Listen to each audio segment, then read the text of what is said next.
Assalamualaikum warahmatullahi wabarakatuh. Kami dari Unit SMA Desa Rukun ingin meminta izin kepada Bapak untuk wawancara. Siapa yang mendirikan usaha produksi petis ini?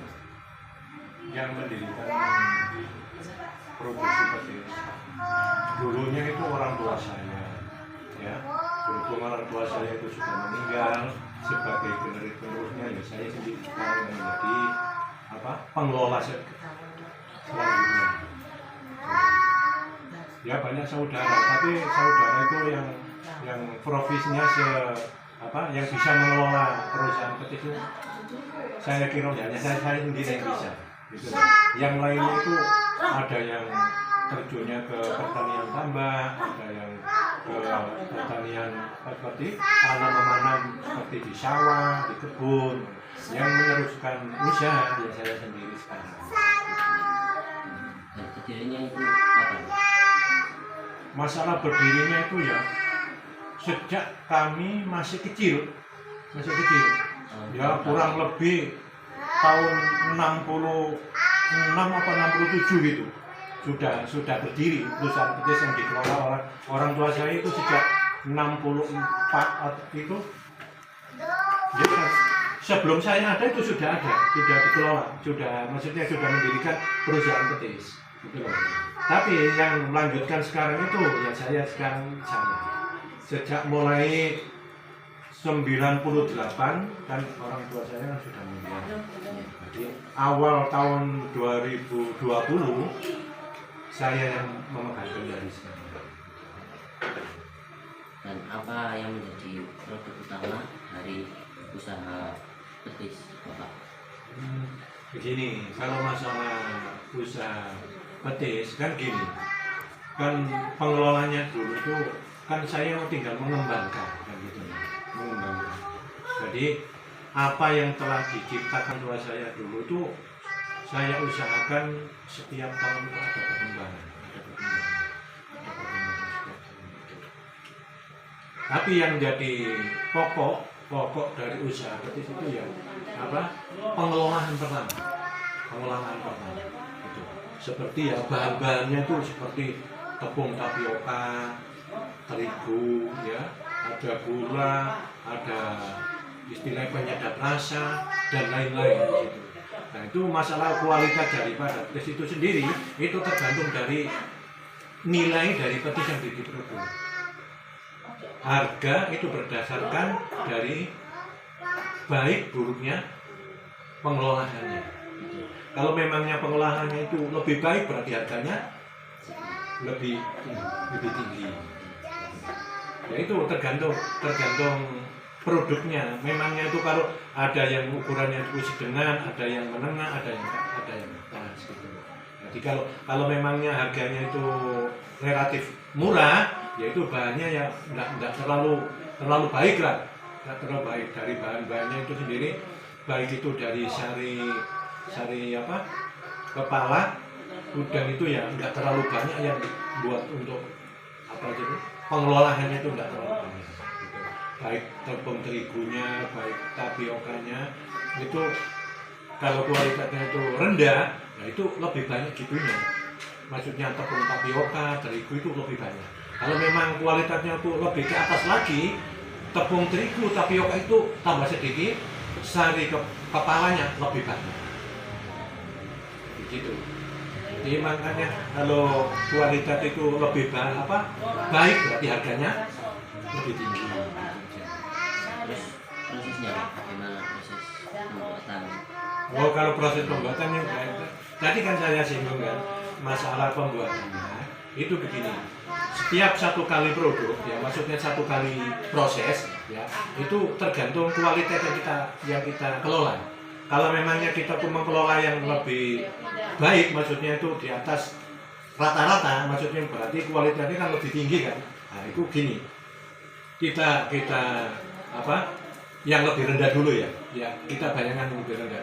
Kalau yang lebih rendah harganya ya murah lah gitu ya. Nah itu dari tepung terigunya sendiri ya itu setiap saya produk itu gini. Kalau untuk tepung terigu itu 20 kilo ya. Terus tapiokanya itu enggak terlalu banyak. Maksudnya untuk perkat lah itu kan ya. Seperti biasa dibuat untuk kulit-kulit gitu ya. Tapiokanya. Nah, itu enggak terlalu banyak. Itu. Terus di samping itu juga nanti itu dimasak. Dijadikan seperti bubur ya. Dikelola seperti bubur gitu. Ya. Setelah itu nanti untuk proses yang kedua itu terigu sama tapioka yang dibuat seperti bubur tadi itu nanti disaring, ada penyaringan di situ biar bahan yang dikelola nanti itu enggak ada seperti tepung kayak kasih istilah yang bisa menimbulkan kualitasnya itu enggak baik lah pokoknya ya seperti bintik-bintik barang itu nanti disaring biar yang dikelola nanti itu biar bisa halus ya lebih halus lagi gitu. Setelah itu nanti kita masak, kita kasih gula ya, kita kasih gula. Nah gula itu ya tergantung. Ini kalau kualitas rendah itu kita menggunakan gula merah. Istilahnya gula daduk lebih ya seperti prongol-prongol gitu lebih ya. Nah, itu yang kalau kualitasnya rendah itu menggunakan gula merah. Ya, itu setiap kali kita proses itu kurang lebih 45 kilo sampai 50 kilo satu kali proses gulanya itu. Satu kali proses. Ya, itu. Terus untuk sari kepala udang tadi ya itu ya tidak terlalu banyak. Ya kurang lebih 30-35 kilo setiap kali proses ya. Setelah itu kita masak, kita putar menggunakan baling seperti baling wajan gitu ya. Kita masak sampai padat nanti ya. Setelah padat nanti geni kita matikan, tetap kita putar terus. Kita putar, setelah kita putar nanti kalau sudah nggak ada istilahnya beluk lah beluknya di atasnya itu ya asapnya dia itu enggak ada. Nah itu baru kita kemasi ke tempat-tempat seperti ada yang 10 kilo, ada yang 5 kilo, ada yang 2 kilo gitu. Itu ya secara kemasan gitu ya. Itu. Nah setiap kali proses kalau yang saya sebutkan tadi itu satu kali proses itu menghasilkan kalau memang 10 kilo yang dikemas itu kurang lebih 8 atau 8 lebih sedikit. Terus untuk kualitas yang kedua ya, itu tadi yang pertama kualitas yang paling rendah ya. Terus untuk kualitas yang kedua itu begini, terigu sama tapioka. Terigunya berkurang, hasilnya tadi 20 kilo cuman ya. Nanti untuk proses yang kedua berarti kualitasnya lebih tinggi lagi, lebih baik berarti ya. Itu untuk terigunya tadi asalnya 20 menjadi 15 kilo ya berarti dikurangi. Terus untuk tapiokanya andaikan nanti yang kualitas yang tadi yang pertama tadi loh yang kualitas rendah ya itu semuanya 5 kilo berarti untuk kualitas yang menengah ini hanya untuk 3 kilo ya. Terus setelah itu ya untuk bahan petis yang istilahnya kok sari kepala udang tadi ya itu hampir 50 kiloan. Berarti sari kepala udangnya berarti tambah banyak. Di samping itu juga nanti untuk gula yang dipakai itu gula putih kristal sebagaimana biasa dikemas 1 kilo gitu ya. Nah itu ya gitu. Setelah kita saring seperti tadi yang pertama ya. Setelah kita saring, kita masak sampai padat ya, sampai padat. Di samping itu juga nanti bisa kita kasih penyedap rasa, baik itu micin atau apalah, pokoknya tergantung pesanan apa yang dikehendaki oleh konsumen. Konsumen sampai pesan ke aku gini, Pak Tok nanti tolong ya petisnya yang kayak gini, maksudnya kayak gini ku ada ada pengharum penyedap rasanya. Dikasih baik itu micin atau apa jenenge iku lada-lada sing biasa bau-bauan gini deh. Ya itu nanti. Nah itu nanti yo diproses seperti pertama tadi. Tapi balik mau yo nek sari kepalain tadi lebih banyak, tapi untuk tepung terigu sama tapiokanya berkurang. Terus gulanya untuk sing kualitas yang menengah itu kurang lebih 50 kilo, tapi semuanya putih kristal yang biasa yang gitu. Itu terus nanti setelah padat ya, setelah sudah dingin lah, nanti dikemasi lagi seperti tadi ya, kurang lebih 8 sampai 9 kemasan lagi.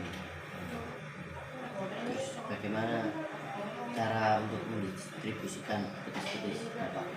Gini, kalau masalah distribusi ya begini, dulunya itu gini, saya itu membawa contoh ya, saya pasrahkan ke toko-toko gitu. Nanti ya dengan jalan gini, tolong Pak, ya saya menitipkan produk saya petis ini Pak, tolong saya titipkan ya.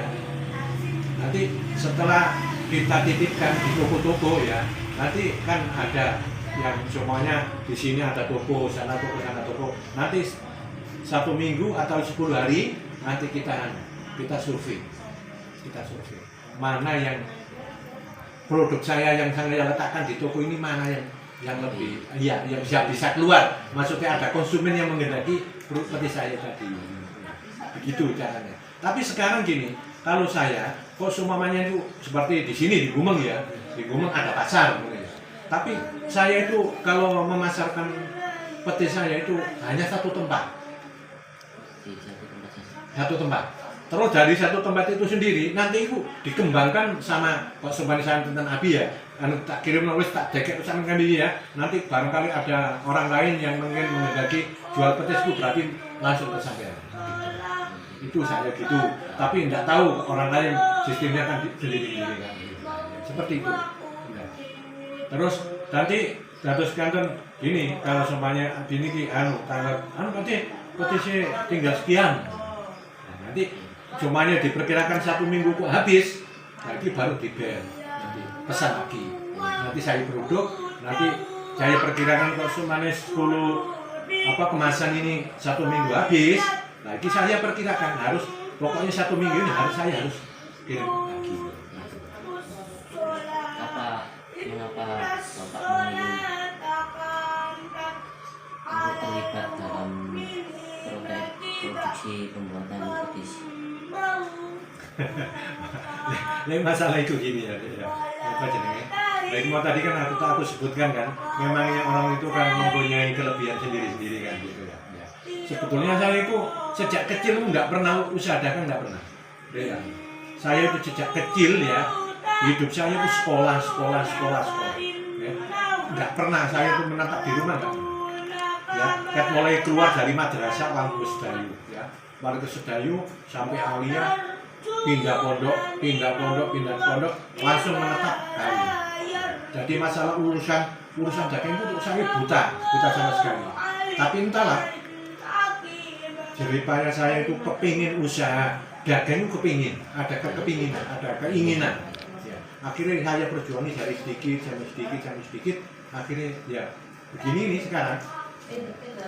Badal saudara saya sendiri kan banyak kan, ya laki-laki semuanya bisa mendampingi orang tua saya waktu dia masih hidup itu saudara saya selalu mendampingi orang tua saya, tapi saya nggak tahu sama sekali wong petis itu begini nih dibuat dari apa, terus sampai begini ku caranya bagaimana nggak tahu saya pulang dari pondok kawin pulang langsung diserai urusan petis nol besar. Tapi dalam hati kecil saya kepingin berusaha. Saya itu harus orang tua dagang, saya harus bisa dagang. Tapi cita-cita dagang itu sejak masih sekolah itu ada keinginan jadi dagang. Tapi ilmu dagang masih nggak tahu. Caranya bagaimana itu nggak tahu gitu. Tapi alhamdulillah tak belajarin dari sedikit, akhirnya ya bisa seperti ini sekarang. Lokasi utama pembuatan produksi petis ini di mana? Ya di sini. Ya di belakang ini loh, di belakang biar lihat. Ya dalam satu saat besok ya, kalau saya produk ya, tak foto sendiri, ya, tak kirim sampai B. Berarti biar tahu waktu bagaimana caranya waktu proses kita itu apa menyaring terigu yang seperti bubur tadi loh, ya. Itu caranya gimana, terus langsung caranya kita putar gimana, itu nanti tak foto ya, tak barangkali. Ini kan cuma aku kalau enggak produk lah. Ini cuma ini besok kan sudah kirim ya tadi.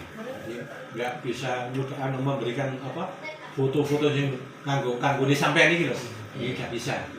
Lain kali barangkali ada kesempatan aku biasa pas waktu produk ya, nanti tak foto nih ya waktu kita apa menyaring buburan terigu tadi loh ya, itu nanti waktu proses kita apa ngolai petis itu gimana, waktu kita masukkan gula ke proses itu bagaimana, nanti tak kasih foto. Kemarin itu ya SMA negeri 1 ya gitu, akhirnya waktu wawancara kok sampai ini ya, akhirnya tak wis saiki cukup iki wae ya. Dalam satu saat sampai tak kayak foto ini tak kirimi waktu aku proses ini, waktu ngudeki, waktu madai sampai tak kirimi. Akhirnya pas piyambake mrene Dik dolan di sini itu pas waktu saya produk ketepaan tak kokon foto dhewe langsung wis sampean fotoin wis iku jadi gitu manik sampean iki cuma sekedar wawancara tok kan nggih durung-durung bentuke meneh carane prosese waktu nyaring terigu niku ya apa waktu ngolai petis nggone wajan prosesnya apa kan durung-durung jadi mungkin dalam satu saat kok dhewe sampean ono waktu utawa ben tak ngomong karo Toyo ben waktu produk tak kandhanane bisa menuju durene sekali proses itu prosesnya berapa lama? Ini produk itu gini kurang lebih 7 jam kan gini waktu tarhim ya masjid sekitar jam 3:30 itu kan sudah bangun itu saya baru mulai nyaring terigu sama tapi apa tadi yang di Kodobor ya itu saya jaring setelah itu nanti saya tinggal jamaah subuh habis jamaah subuh sekitar jam 5 itu baru mulai tak proses lah. Itu kurang lebih ya jam 12 ya sekitar yang ini lah. Nah ini wis ngemas bisa.